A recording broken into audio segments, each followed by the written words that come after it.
pitcher has so many things he has to be good at, but one of the most important of all of those things is just playing what the position calls for, catching the ball.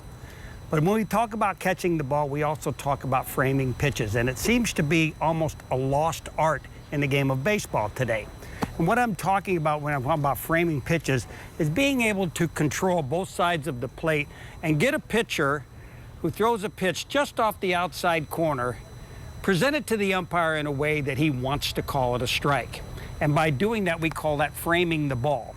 And what I mean by that is, too, when you're sitting up on the outside corner, whether you're on one knee, I'm on one knee, can't get down on the other two anymore. But as I get on one knee, which you can catch at, and you catch a pitch on the outside, and you can clearly see that this ball is outside.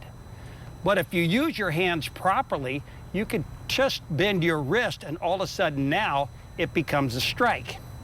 You see, one of the things about catching is that everybody thinks you have to catch the ball softly, and when it hits your glove, you have to give a little bit. Well, sometimes on the outside corner, when you're catching a ball and giving that's 90 miles an hour, you're taking it out of the strike zone at the same time, and the umpire doesn't want to give you that pitch called a strike.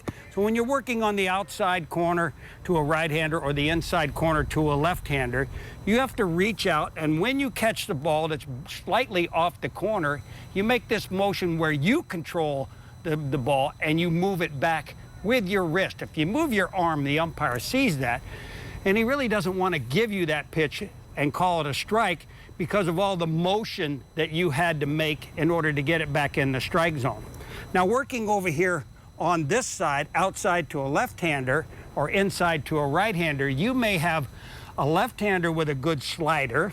You might have a right-hand pitcher with a good two-seam fastball, which takes it out of the strike zone once it hits the corner.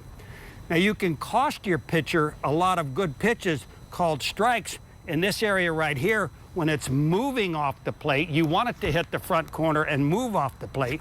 But if you catch it in that soft hands motion where you're bringing it back a little bit to catch it softly, you're actually taking it out of the strike zone. So what you have to do is control that pitch for the pitcher and get it called a strike by reaching out sometimes and turning your glove over and letting the ball hit in the pocket. It's a strike anyway, you don't want to take it away. But by letting it catch right here, you firmly hold it to the strike zone on the corner, and the umpire will call it a strike. And once you get used to convincing the umpire that when you frame a pitch and you hold it for 1/10 of a second and it's right near the corner, he wants to call that pitch a strike.